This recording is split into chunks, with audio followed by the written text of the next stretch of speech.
ওয়ালাইকুম আসসালাম রহমতুল্লাহি ওয়া বারাকাতুহু। জি, সুপ্রিয় দিনী ভাই, বারাকাল্লাহ ফিক।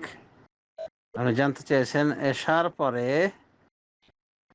2 রাকাত সুন্নাহ পড়ার পরে 4 রাকাত একটানা পড়লে নাকি লাইলাতুল কদরের রাতে ওই পরিমাণ সালাত আদায় করার সমপরিমাণ নেকি পাওয়া যায়?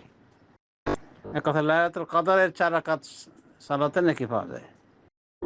মুসান্নাফ ইবনে আবি শাইবার বরাতে আপনি এটা শুনেছেন বা দেখেছেন, তো এটা কতটুকু সঠিক, এই ছিল আপনার জানার বিষয়। আল জাওয়াব বিল্লাহি তৌফিক।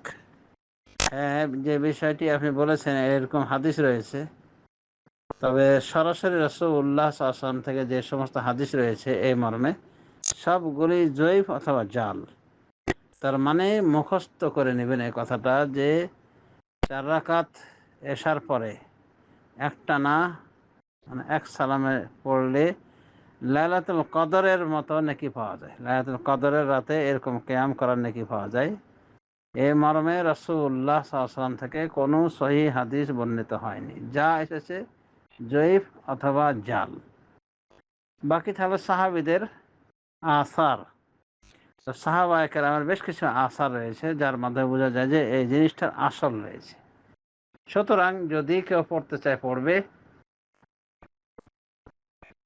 তবে রাসূলুল্লাহ সাল্লাল্লাহু আলাইহি ওয়াসাল্লাম থেকে যা জানা যায় যে উনি 4 রাকাত তো পড়েছেন, তবে এটা লাইলাতুল কদরের নিয়তে পড়েছেন, লাইলাতুল কদরের কিয়ামের সমপরিমাণ নেকির নিয়তে পড়েছেন, এমন কথা জানা যায় না। তবে মা আয়েশা রাদিয়াল্লাহু আনহার হাদিসটা খুবই স্পষ্ট। তিনি বলছেন যে রাসূলুল্লাহ সাল্লাল্লাহু আলাইহি ওয়াসাল্লাম রমাদানের বাইরে 11 রাকাতের সালাত বেশি পড়তেন না। সুতরাং 4 রাকাত পড়লেও এশার পরে এই সালাত কিন্তু ওই তাহাজ্জুদের সালাত বলেন বা কিয়ামের সালাত বলেন, এর ভেতরেই গণ্য। অতএব আপনি যদি ইচ্ছা করেন পড়তে পারেন, তবে এই মর্মে রাসূলুল্লাহ সাল্লাল্লাহু আলাইহি ওয়াসাল্লাম থেকে কোনো কিছু আসেনি। যা কিছু এসেছে সাহাবায়ে কেরাম থেকে, তবে সাহাবায়ে কেরাম থেকে একাধিক সাহাবীর বর্ণনা পাওয়া যায় এই মর্মে, তাই আমল করতে পারেন। আর 4 রাকাত এক সালামে পড়বেন, এটা যদিও বর্ণনা এসেছে সাহাবীদের বর্ণনা, রাসূলুল্লাহ সাল্লাল্লাহু আলাইহি ওয়াসাল্লাম থেকে এরকম কিছু পাওয়া যায় না। বরং রাসূলুল্লাহ সাল্লাল্লাহু আলাইহি ওয়াসাল্লাম সহিহ হাদিস থেকে যা জানা যায় তিনি বলছেন, যেমন আবু দাউদ, নাসাঈর বর্ণনা, সালাতুল লাইলি ওয়ান নাহারি মাসনা মাসনা, রাতের এবং দিনের নামাজগুলি হবে, মানে নফল নামাজগুলি হবে 2 রাকাত করে। সুতরাং রাসূলুল্লাহ সাল্লাল্লাহু আলাইহি ওয়াসাল্লামের কথার প্রাধান্য বেশি পাবে। তাই তার এই বাণীর উপর আমল করতে গিয়ে ওই 4 রাকাতও আমরা ইচ্ছা করলে 2 সালামে পড়তে পারি, এক সালামে না পড়ে। কারণ সাহাবীর ফতোয়ার উপরে রাসূলুল্লাহ সাল্লাল্লাহু আলাইহি ওয়াসাল্লামের ফতোয়া এবং আমলের বেশি অগ্রাধিকার থাকে। তাই এই 4 রাকাত যদিও 2 সালাম, এক সালাম পড়া জায়েজ, কিন্তু 2 সালামে পড়াই হবে উত্তম, যেহেতু রাসূলুল্লাহ সাল্লাল্লাহু আলাইহি ওয়াসাল্লামের এটা নির্দেশনা যে রাতের এবং দিনের সালাতগুলি হবে 2 রাকাত করে। তবে ওটা পড়া জায়েজ রয়েছে, একটানা পড়া জায়েজ রয়েছে। আর এই মর্মে দলিল হিসেবে পেশ করা যেতে পারে সুনান তিরমিজির একখানা হাদিস, যে রাসূলুল্লাহ সাল্লাল্লাহু আলাইহি ওয়াসাল্লাম আসরের পূর্বে সুন্নতে গায়র মুআক্কাদা 4 রাকাত সালাত আদায় করতে গিয়ে এইভাবে তিনি আদায় করেছেন যে 2 রাকাত পড়ে মধ্যখানে বৈঠক করেছেন, বৈঠকে তাহিয়াত আদায় করেছেন, এরপরে উঠে গিয়ে দাঁড়িয়ে আরো 2 রাকাত পড়ে শেষে সালাম ফিরেছেন। কাজেই এটা মাঝে মধ্যের আমলে রাখা যেতে পারে। তাছাড়া বেশিরভাগ আমল হবে রাসূলুল্লাহ সাল্লাল্লাহু আলাইহি ওয়াসাল্লামের কথার উপর। তিনি কি বলেছেন, সালাতুল লাইলি ওয়ান নাহারে মাসনা মাসনা, রাতের এবং দিনের সালাতগুলি 2 রাকাত করে। সুতরাং 2 রাকাত করে পড়বেন, এটাই হবে সর্বোত্তম। আর এশার পরে সুন্নাতের পর 4 রাকাত এইভাবে পড়তে পারেন, সমস্যা হবে না ইনশাআল্লাহ। আশা করা যায় যে হাদিসে বর্ণিত সাহাবীদের আসারে বর্ণিত এই সওয়াবও আপনি পেয়ে যাবেন। তবে লাইলাতুল কদর আর এটা মানে এই রাকাতগুলি যে এক সমান হবে, এটা সওয়াব দিক থেকে হলেও লাইলাতুল কদর তো লাইলাতুল কদরই। কারণ লাইলাতুল কদরের ক্ষেত্রে আল্লাহ রাব্বুল আলামিন সরাসরি কোরআন নাযিল করেছেন। লাইলাতুল কদরে খায়রুম মিন আলফি শাহর তানাজ্জালুল মালায়েকাতু ওয়ার রূহু ফিহা বিইذনি রাব্বিহিম মিন কুল্লি আমর সালামুন হিয়া হাত্তা মাতলাইল ফাজর। সুতরাং লাইলাতুল কদর তো লাইলাতুল কদরই। লাইলাতুল কদরের ইবাদত 1000 মাস থেকে উত্তম। সেটা তো আর এখানে বলা হয়নি।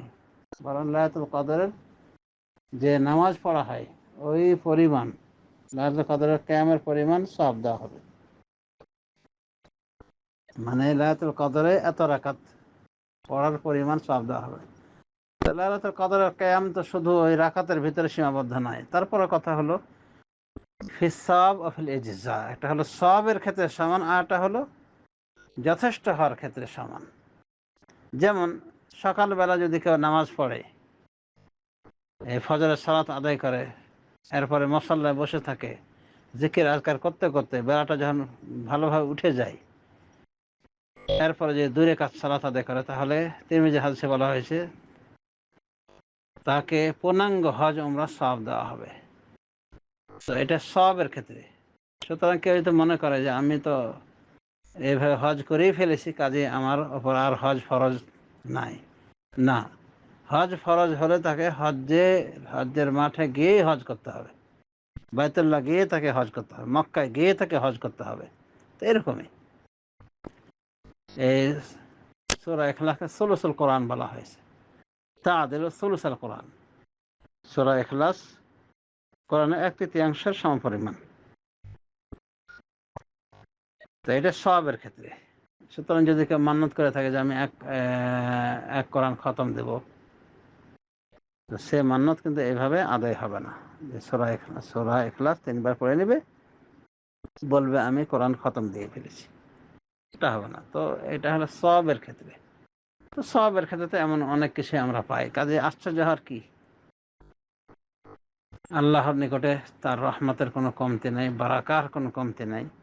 সুতরাং আমরা যদি 4 রাকাত পড়ি ওই আশাবাদী হয়ে যে ইনশাআল্লাহ আল্লাহ রাব্বুল আলামিন আমাদেরকে সাহাবীদের ফতোয়া এবং আমলে বর্ণিত ওই সওয়াবটা দিবেন, অর্থাৎ লাইলাতুল কদরের রাতের কিয়ামের সমপরিমাণ আমরা নেকি পেয়ে যাবে 4 রাকাত পড়লে। লাইলাতুল কদরের 4 রাকাত সমপরিমাণ নেকি হয়ে যাবে। এরকম কেউ যদি আশাবাদী হয় তো আশা করা যায় সমস্যা হবে না ইনশাআল্লাহ।